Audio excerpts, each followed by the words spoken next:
1000 முறை தோல்வி அடைந்த மனிதர் உலகையே ஒளிர வைத்தார். அவர் யார் தெரியுமா?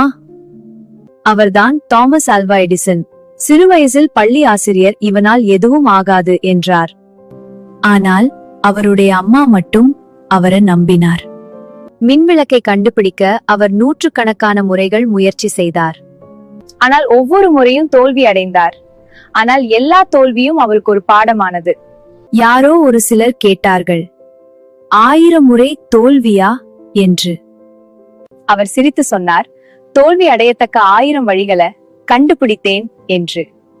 இன்று உலகம் முழுவதும் ஒளிரும் மின்விளக்கின் பின்னால் ஒரு மனிதனின் விடாமுயற்சி இருக்கிறது. நினைவில் கொள், தோல்வி உன்னை நிறுத்தாது. நீ முயற்சியை நிறுத்தினால்தான் தோல்வி, அதுதான் முடிவு. So never give up, think positive.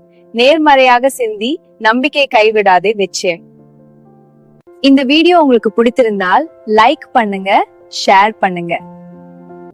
Subscribe பண்ணாதவங்க சப்ஸ்கிரைப் பண்ணி கமெண்ட் பண்ணுங்க. பாய்.